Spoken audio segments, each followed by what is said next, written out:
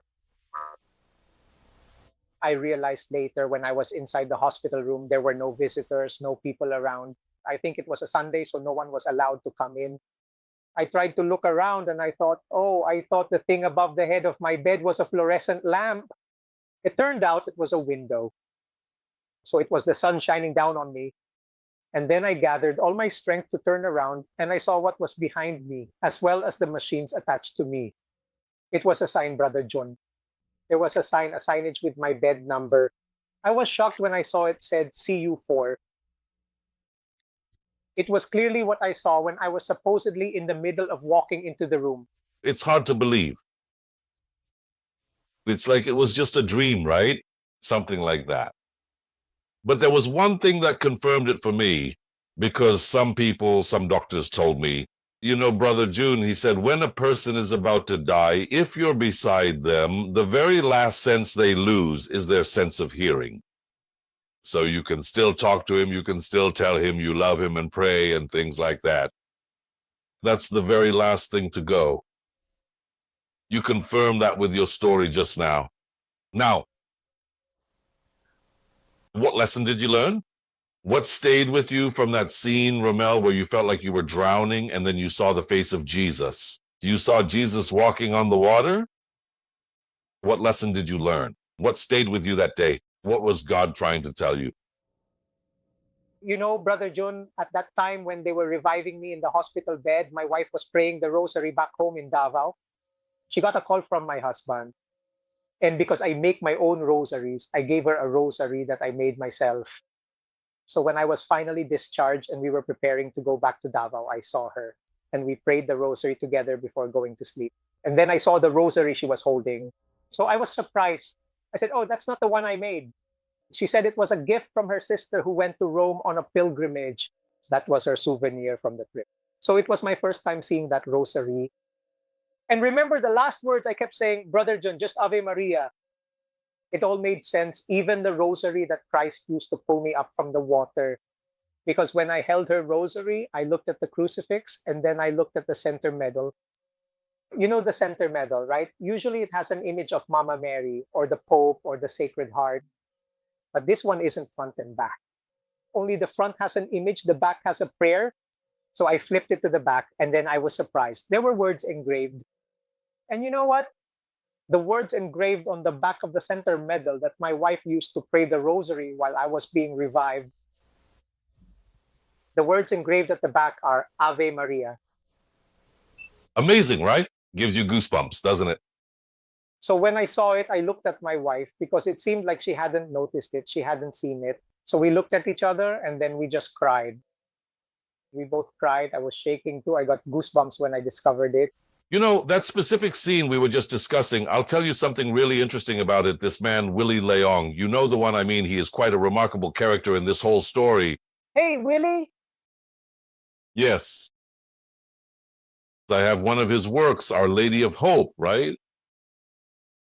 Yeah, in Palo Lady. And if you look at Our Lady of Hope, you'll see that she's holding Jesus on her left arm. And Jesus was holding a rosary, which a ragged little child was reaching for. When I first saw it, what immediately came to my mind was that Jesus was personally giving the Holy Rosary to this small child and to all of us, right? It is a powerful instrument of our salvation, the Rosary. And you know, he is saying that this will bring you much closer to the Immaculate Heart of my mother, Mary, right? She is the one who will then faithfully intercede for you in your time of need. Right? That's what I saw. And that's what I saw in your story, Rommel. Right? The chances that the last prayer I was saying and then the words engraved on the back of the center medal of the rosary were yes, Ave Maria. What are the chances? Right? What are the chances? So when someone asked me, what lesson? Of course, it reinforced my belief, especially in the Catholic Church, that everything is in God's hands. I realized at that time that God can call you back at any moment and there's nothing you can do when he does. Second, I've proven quite frankly how powerful the rosary is. And then I also solemnly reaffirmed what our Lord Jesus Christ has promised to those who are faithful devotees of his most sacred heart and the divine mercy, that he will surely be present with them at their side. At the moment that you die, he will be there to welcome you and to forgive you. And I think the second chance that he gave me really proved that we all deserve second chances. And it's all up to us what we do with the second chance that was given to us. My wife and I talked about this. I said, what if this hadn't happened to me? I think I wouldn't have received all these different opportunities either, Brother Joe. Many doors closed, but even more open. For me, especially in how I now work for the church, I became more active than ever. And then many people also approached me. I'm using my own experience to tell everyone how powerful the Blessed Mother is. If she proved it in the gospel through her intercession, making Jesus change water into wine, How much more can she also work miracles through her prayers, asking her Son, especially through the rosary. That's why I don't go out without bringing my rosary, you know? your story is so beautiful, Romeo. I can't believe that just from your story alone, I've already received so many messages, so many lessons. Death is not something to be afraid of. It is almost like when death finally comes for you, you should be at a state of total peace. You just become very quiet, and you will slowly close your eyes forever. There's no pain. That's dying. That's death. This is all the more true if you truly have trust in the Lord and you deeply know the Lord's presence in your daily life. There are still so many things that I truly want to tell you and so many questions I want to ask you, Romel. Hopefully one day in the future we will be able to come back to you. Please, I beg you, don't decline my invitation, Romel. Oh no, that's impossible. And we'll see each other soon, somewhere in passing. I bet you. Really? That's very nice. Anyway, let me know, okay? Thank you so much, Romel. Thank you so much. We're short on time, so I'll have to end the interview here. But we've learned so much from what you shared, which deepened our faith in the Lord and in the leaders. Thank you as well, Brother John, for your program and for this opportunity to share my story. I know there are many people out there who have experienced miracles from the Lord, but just haven't had the opportunity to share them. And because of your program, it gives them that chance. Thank you. To be able to share the good things the Lord is doing for so many people. Well, in the smallness of this program, I thank the Lord that he is giving us the opportunity to spread his great love to everyone. Again, thank you very much, Romel. Hail Mary, thank you very much. Hail Mary, we pray for you kaya po, the entire Teleradio family. Wow, thank you very much. Thank you very much. Thank you very much. Thank you so much. Our guest today, friends, was Romel Lopez. His story is very interesting, his experiences, his near-death experience.